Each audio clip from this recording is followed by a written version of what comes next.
Now, your takeaway in terms of the nature of a transatlantic relationship? It's very strained. It has to be said. People thought I would use force. I don't have to use force. I don't want to use force. I won't use force. All the United States is asking for is a place called Greenland. We've just heard President Trump's speech, and it was, as some people predicted, conciliatory, you might say, or at least it was a declaration that he isn't going to invade Greenland, Denmark, Iceland. This is good news.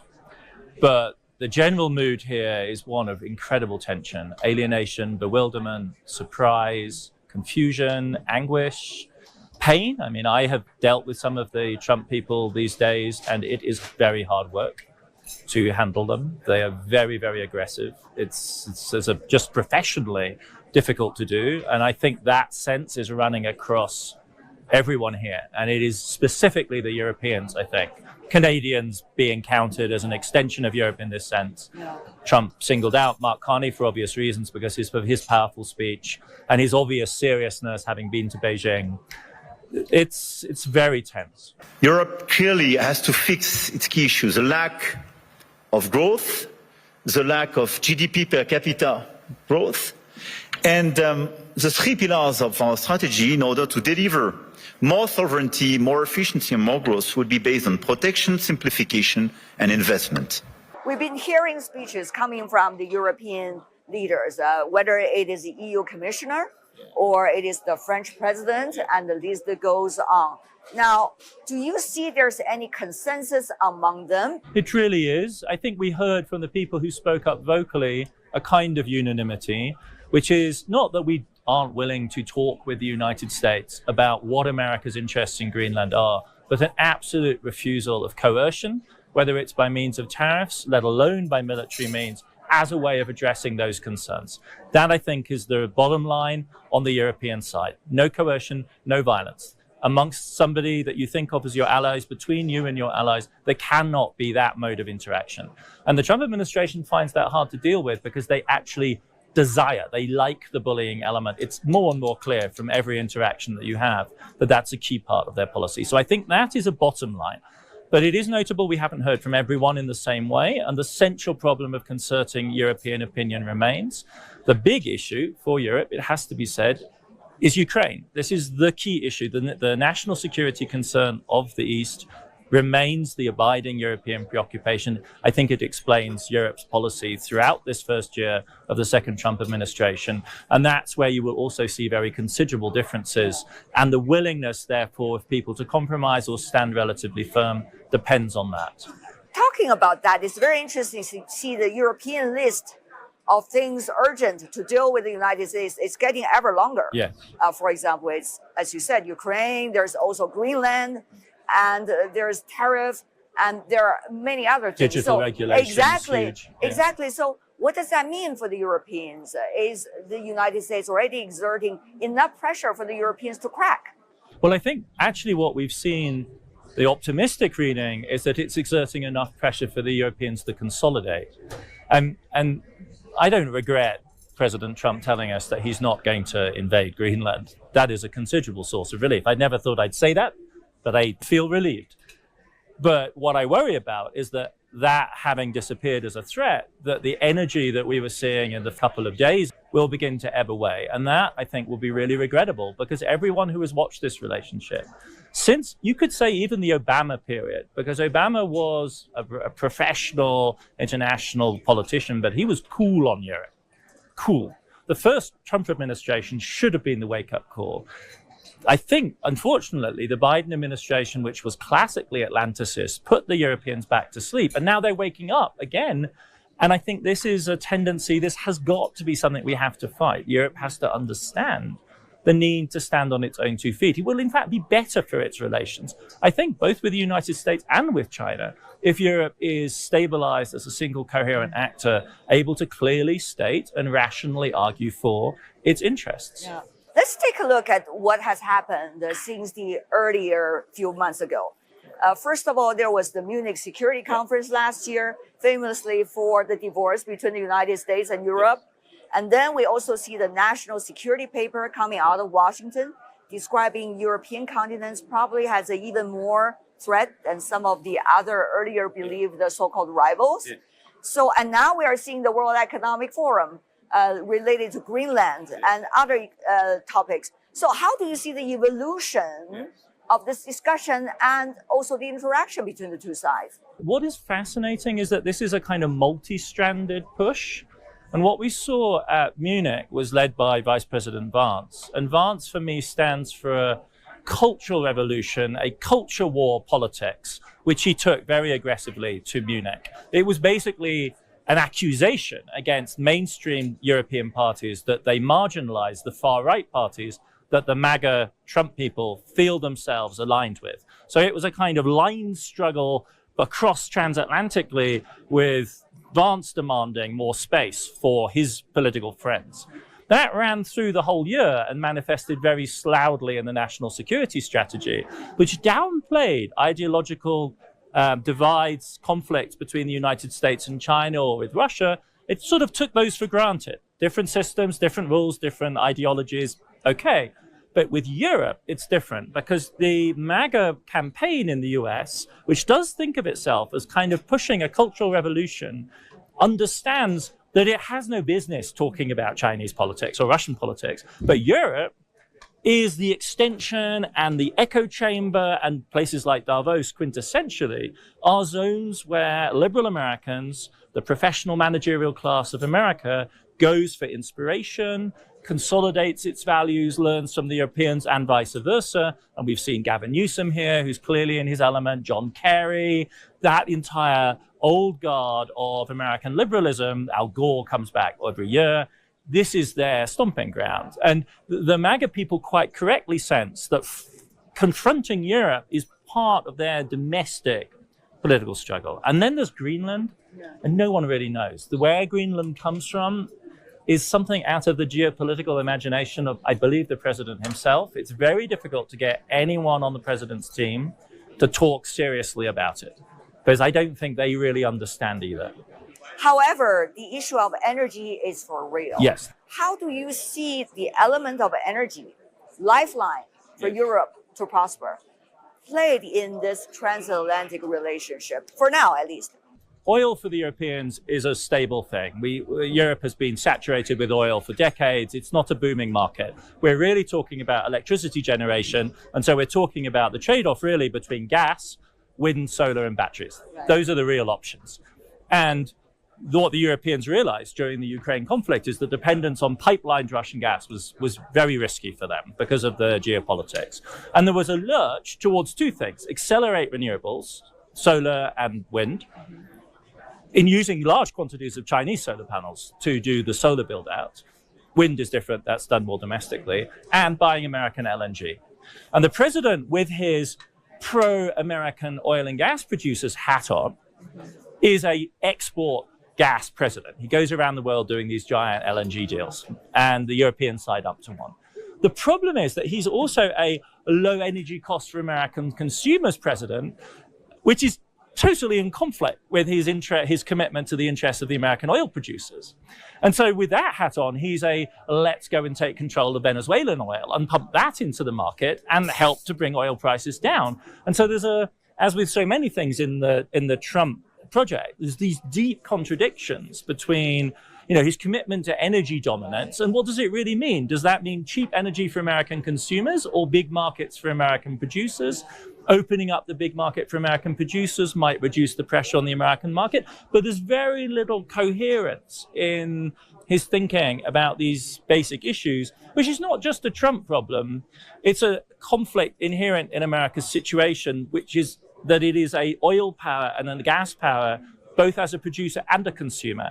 And that puts you constantly in conflict with yourself. But the question really is, how is Europe likely as a continent to deal with the choking point of energy supply? The solution is new energy types. I mean, that's the direction. They made promises to Trump, they're not going to keep them. The promises they made to Trump are really, I thought this was us, the Europeans, engaging in fake news, because there's no central gas purchasing agency in Europe that can say, yes, we will buy hundreds of billions of dollars of American gas. European firms, European generators decide how much gas they take. So the actual solution is going to be a renewable build out. Another question is the arms race. So how is this branch of issues, which we do not discuss often, just say a year ago, now becomes such an important component of the overall picture in terms of business interests? They're very considerable. And in urgency, I think that's the crucial thing. We're not really talking about big business. Once upon a time, you would have said the military-industrial complex was a large piece of the global economy. Nowadays, compared to big tech or the really big banks, it's small scale. But it's crucial for national security. It's crucial for survival. And at the high end, it intersects with technologies like AI and cloud security when you suddenly get into the really big budgets. But what we are seeing is a scramble, and this goes to the question that preoccupies so much of the West, is our diminished ability to make things.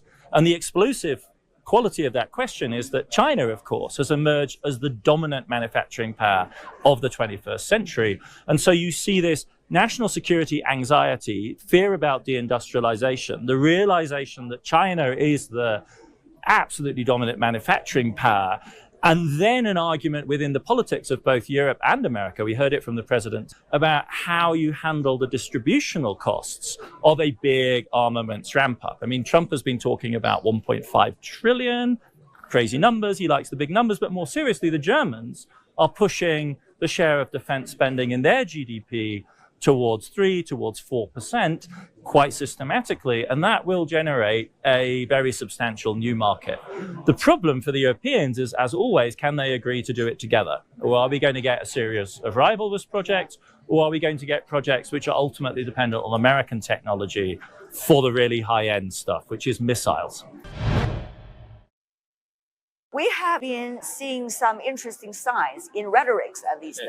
For example, about the Anti-Coercion Act. Yes.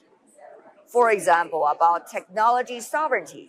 For example, about whether to purchase or not technologies coming from the US that might have a huge impact on European security, or vice versa, whether Europeans want to share those technologies, drones, for example, with the United States. So what do you make of these, shall I say, flowing on the surface suggestions? Yes. Are they really serious, or are they just tricks being thrown out for negotiation's sake? I mean, I think that they are negotiating ploys, but as in any relationship, the harder the talk, the more aggressive the talk, the more deeper values begin to erode. And I think we are definitely at the point now where that tactical moving, the kind of aggressive actions that people are showing and the rhetoric that's being deployed is eating away at the trust which underpins the entire relationship. You cannot describe your relations, say, as the Americans have with the Europeans in recent weeks, without fundamentally undermining the willingness of other people to work with you. And you could see the shock in President Macron of France, when he said it would be crazy if the anti-coercion instrument, which was intended for use against Russia and, let's face it, against China, over rare earths, for instance, that's what the Europeans imagine coercion to look like, if it would have to be actually used for the first time against the United States.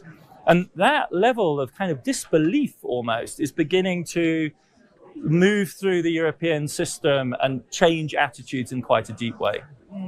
Having said that, though, whether those so-called suggestions is going to resolve the crisis you are facing today, I mean, the Europeans are facing today, it's a big question. You have very long legal process. Yes.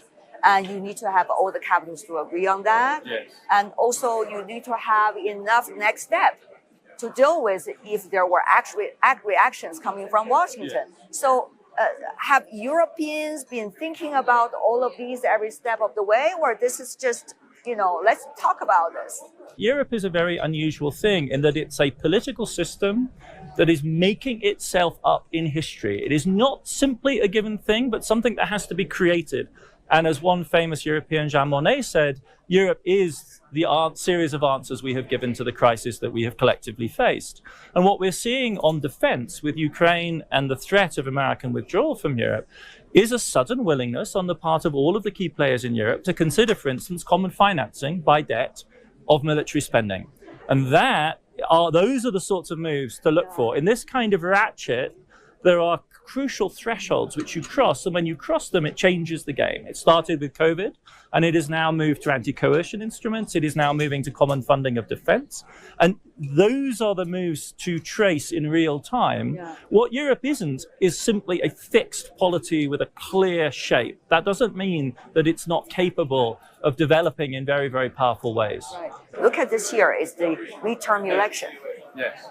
I'm sure the European leaders are looking at their own agenda while they're comparing the notes of their American counterparts. Well, I think one thing you're worried about is definitely the question of whether MAGA, Trump's movement, is going to win vindication in the American midterms. The big European hope, and they will all be praying before bedtime every night, is that Trump receives a devastating verdict in November. This will be the big hope.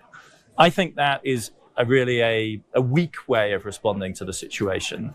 They have a lot of problems at home, political problems at home. One of the big questions is going to be about the future of mainstream politics in France and in Germany and in Britain, where opinion polling in all three countries is showing very, very strong nationalist movements. Yeah. And in the background of many of the conversations that you're hearing in a place like Davos amongst the Europeans here is not just what's happening in America, but how that might come here. Right. What will happen if it's Le Pen that's representing France here in due course? What happens if it's Nigel Farage speaking for Britain? What happens is we don't even know who it would be for the AfD as part of a German government. This will be a transformed world. So I think that's another concern that they have. The other urgency for Europe is economic growth. They've seen a very serious slowdown in overall growth, notably at the heart of Europe in Germany, which is feeling what they think of as a second China shock from the incredible surge in Chinese manufacturing capacity, the successes of Made in China 2025, which ironically I learned is a program that the Chinese borrowed from the Germans, which was Industry 4.0, which was launched at Davos by Schwab. And China typically was the one country that took it very, very seriously and is changing the world as a result. So that is also, I think, a really profound concern for, and you heard this in Macron's speech as well. He said, look, the one thing we have to focus on is growth. Can I ask you fundamentally some of the issues between the United States and Europe? Look at what happened after World War II. Especially the financial structure, the currency, the treasury debts. All of these are going to the fundamental of this relationship and also the American leadership in the world. I mean, I think there's a nostalgia for that older, simpler world. And it was renewed in 1989 with the common victory of NATO over the Soviet Union in the Cold War. And so those two phases were decisive in reconsolidating the transatlantic link. But I think the honest truth is that over decades, our societies have developed in very different directions. None of them are uniform. America is a hugely diverse place. The part of America I live in, New York, is in many ways quite European feeling still, or very global. That's not true of a large part of the country where Trump gets his votes from. But it is changing very, very dramatically. And it is overdue, I think, for Europe to understand the need for a basic reevaluation of where we're at. And it would be horrible to think that it would take a shock like war to force us to do that. These references back to World War II, I think, are historically relevant, but that cannot be our vision of where we go next. We must find it within ourselves. And I think the examples being offered here, notably by Mark Carney, this constructive vision of a world change, which is basically multipolar, which broadly speaking means global development has succeeded and we should celebrate it, an adjustment in European politics to take advantage, to embrace that fact, is really overdue. But think about it, Professor. Euro was years ago in competition against the dollar. Yeah. And a lot of households all over the world, they were not buying gold at that moment. Yes. They were changing their currency into euro. Yes. So where is euro now?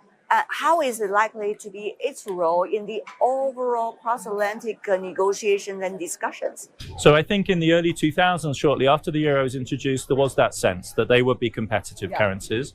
But the reality of European banking, and you see that very well represented at Davos, is that it was always a transatlantic affair. The dollar remains for banks, whether they're in Switzerland or Paris or Frankfurt or London. We heard the bankers talking about that in that sense. They're in dollars, right? And so when the financial crisis of 2008 happened, that was one point which sucked all of the European banks back into dependence on the Fed.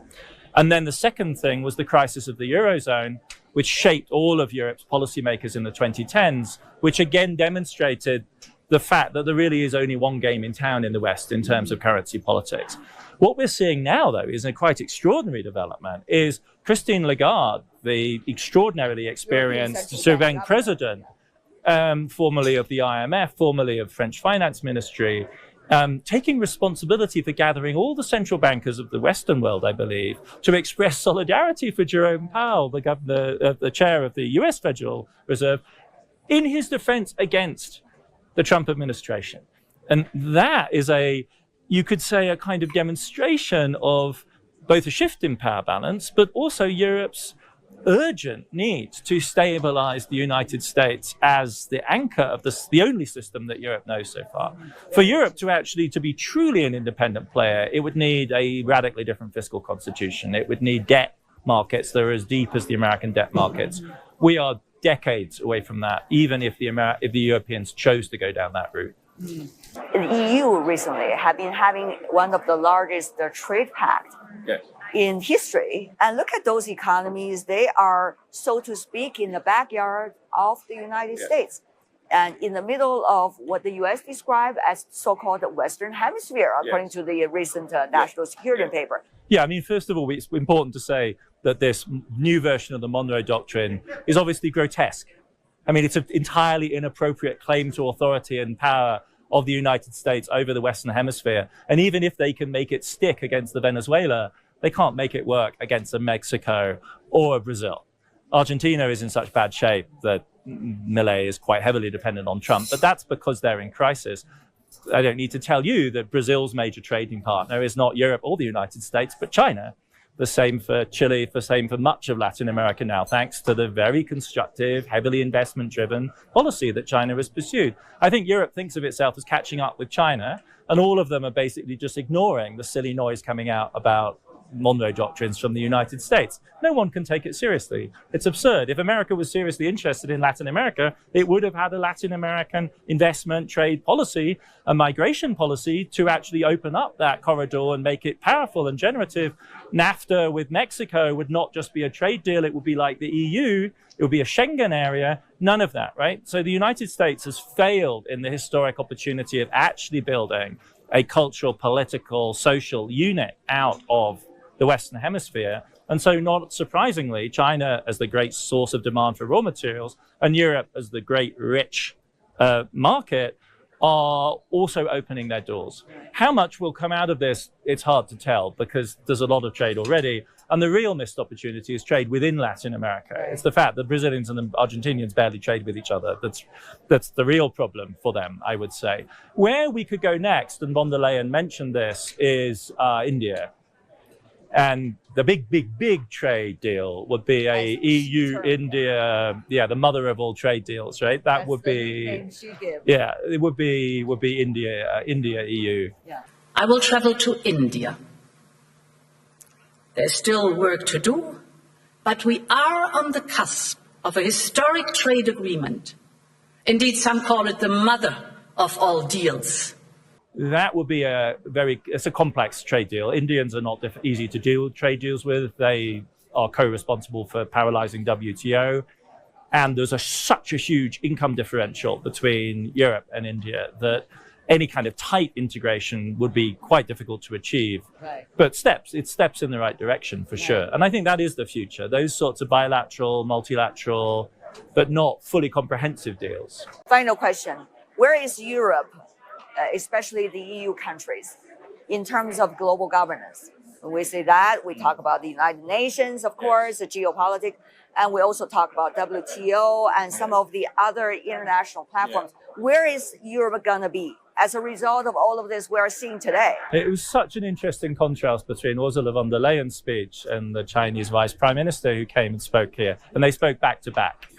And China's voice is strongly multilateral. It's strongly global governance. It's strongly commitment to those organizations. Every point he made is about that. Every point. So it was so purposeful. And what was interesting is that Europe's position, I think, is broadly in sympathy with that. But the point they have to prove is they can stand up for themselves, right? For so long, they've been caricatured as just being about global rules, that there's almost a reaction now in Europe that they have to show they can do vigorous, we can't do national, but EU politics. De facto, though, and you can see this in the EU's trade disputes with China, which are numerous. The Europeans again and again and again refer back to the WTO principles. They are not in the American space of just free for all, whatever the president thinks. They would like, say over electric vehicles, to debate the technical issues of the levels of subsidy they accuse China of providing. And they have provided evidence and they want to be in part of that conversation. And I think that suggests fundamentally a willingness on the part of the Europeans to uphold that structure, which is potentially the scope for a bargain also with Beijing.